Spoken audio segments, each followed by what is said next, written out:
तो बच्चों, आज हम हिंदी भाषा का जो हमारा आज का विषय है उसमें हम आज वचन के विषय में पढ़ेंगे कि वचन किसे कहते हैं, वचन के कितने प्रकार होते हैं।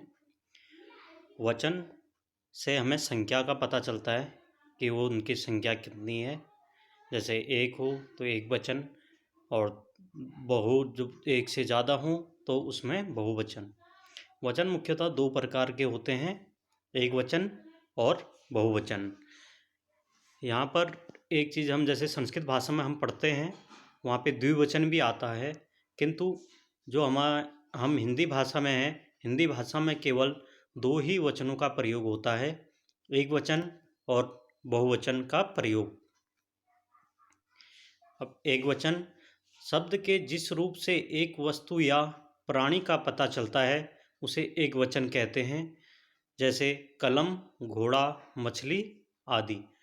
शब्द से जो हम शब्द लिख रहे हैं उससे जिस रूप से एक वस्तु या वो एक ही उनकी संख्या एक ही है या एक प्राणी का पता चलता है उसे हम एक वचन कहते हैं। जैसे कलम, यहाँ पे कलम एक ही वचन का प्रयोग की, एक ही कलम है हमारे पास। घोड़ा एक ही है तो वहाँ पर एक वचन का ही प्रयोग होगा। मछली आदि, जैसे एक ही मछली के लिए हम एक वचन का प्रयोग करेंगे। बहुवचन शब्द के जिस रूप से एक से अधिक वस्तु या प्राणी का पता चलता है। जैसे शब्दों से जो हम शब्द प्रयोग कर रहे हैं उनसे एक से अधिक वस्तु, किसी भी वस्तु या प्राणी का पता चलता है तो उसे हम बहुवचन कहते हैं। जैसे कलमें, घोड़े, मछलियाँ आदि। अब यहाँ पे देखेंगे हमने एक वचन में कलम पढ़ा था, यहाँ पे बहुवचन में कलमें, यानी कि एक से अधिक कलमें हैं। घोड़ा पढ़ा हमने एक वचन में और घोड़े पढ़े, मतलब जो घोड़े हैं वो एक से अधिक घोड़े हैं। मछलियाँ, और इसका मछलियाँ का जो एक वचन था मछली, यानी कि एक वचन में मछली और बहुवचन में मछलियाँ। एक से अधिक मछलियाँ होने पर उनका बहुवचन यानी मछलियाँ हो जाएगा। अब हम यहाँ पे कुछ शब्द देखेंगे जिनका एक वचन और बहुवचन लिखा हुआ है।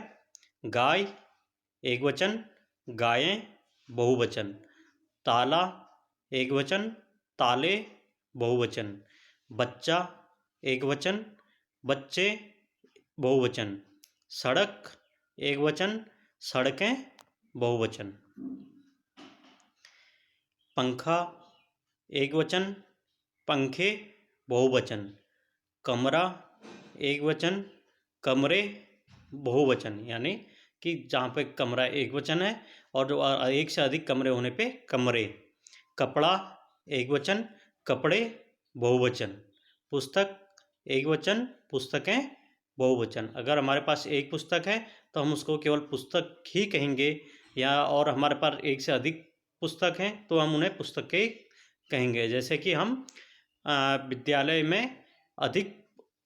विद्यालय में पुस्तक नहीं पुस्तकें लेके आते हैं, क्योंकि हमारे पास एक से अधिक पुस्तकें लेके हम जब विद्यालय आते हैं तो वहाँ पर हम पुस्तकें लेकर आते हैं तो उसका बहुवचन वहाँ पर आएगा।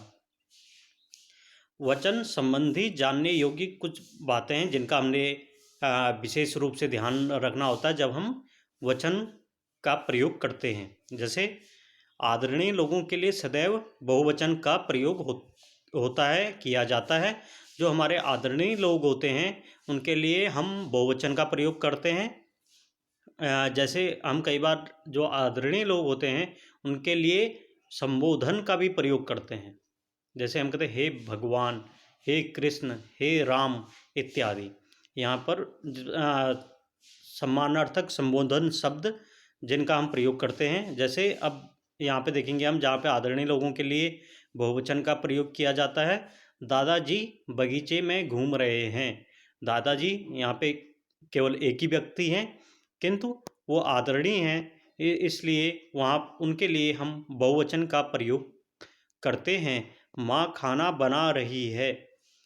यहाँ पर माँ एक वचन है, माँ अकेली है, वहाँ पर एक वचन की जगह हमने आदरणीय लोगों के लिए भी पढ़ा कि वहाँ पे बहुवचन का प्रयोग होता है।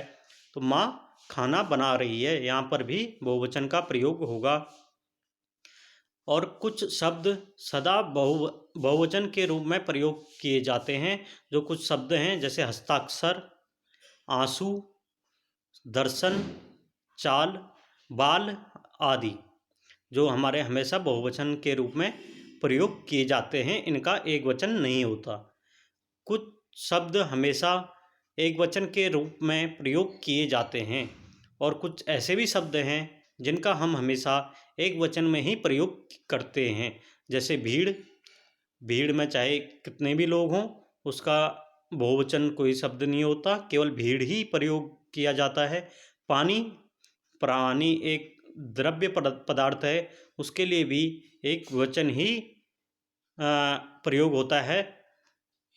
जनता, जनता यानी एक समुदाय भी कह सकते हैं, पब्लिक जिसे हम कहते हैं, उसमें भी जनता एक जन समूह से बनता है, अधिक लोगों के द्वारा बनता है, किंतु वहाँ पर भी हम एक वचन का ही प्रयोग करते हैं। सोना, बारिश, दूध आदि, ये जितने भी द्रव्य पदार्थ हैं इनके लिए भी हम एक वचन का ही प्रयोग करते हैं, इनके लिए बहुवचन का प्रयोग नहीं होता। यदि इनके आगे या इनके पीछे कोई अन्य शब्द जुड़ता है तो उसके साथ उसके वचन में अंतर होता है, ना कि इन शब्दों में। व्यक्तिवाचक एवं भाववाचक संज्ञाएं भी सदा एक वचन में ही प्रयोग की जाती हैं। जो व्यक्तिवाचक और भाववाचक संज्ञाएं हैं वो भी हमेशा एक वचन में ही प्रयोग की जाती हैं, उनका भी बहुवचन नहीं होता। जैसे गंगा, हिमालय, प्रेम, घृणा आदि, इनका सभी का एक वचन में ही प्रयोग होता है। वचन बदलते समय ई तथा उ की मात्राएं बदलकर ई और उ हो जाती हैं। अगर हमने एक वचन में कोई ई की मात्रा, जैसे दीर्घ इकार है वहाँ उसकी मात्रा लगाई हो, जो एक हमारा एक वचन का रूप है यहाँ पे, जैसे हम देखेंगे दवाई, किंतु जब वो बहुवचन में परिवर्तित होगा, बहुवचन दवाइयाँ बनेगा, तो उसका जो इकार है वो ह्रस्व इकार हो जाएगा, जो दीर्घ इकार है वह ह्रस्व इकार हो जाएगा। वैसे ही यहाँ पे दूसरा शब्द वधू और वधुएं, यहाँ पर हम देखेंगे कि एक वचन में जब हमने वधू लिखा तो वहाँ पे दीर्घ उकार का प्रयोग हुआ, किंतु जब हमने उसे वचन परिवर्तित हुआ तो वहाँ पर एक वचन प्रयोग में आया और ह्रस्व उकार का प्रयोग हुआ। यहाँ पर ये देखेंगे कि जो दीर्घ जो उकार है उसका ह्रस्व रूप हो गया। तीसरा शब्द है हमारा बिल्ली, बिल्लियाँ। यहाँ पर हम देखेंगे कि लकार में जो इकार है वह दीर्घ इकार है। जब हमने एक बिल्ली के लिए एक वचन में प्रयोग किया उस शब्द को, किंतु जब एक से अधिक बिल्लियों के लिए हमने उसको प्रयोग किया तब वहाँ पे हम देखेंगे जो लकार में इकार था वह दीर्घ से ह्रस्व इकार हो जाता है। अर्थात वचन बदलते समय जो हमारे दीर्घ इकार और उकार हैं, अगर बहुवचन में उनका प्रयोग होगा तो वह वहाँ पर ह्रस्व हो जाते हैं।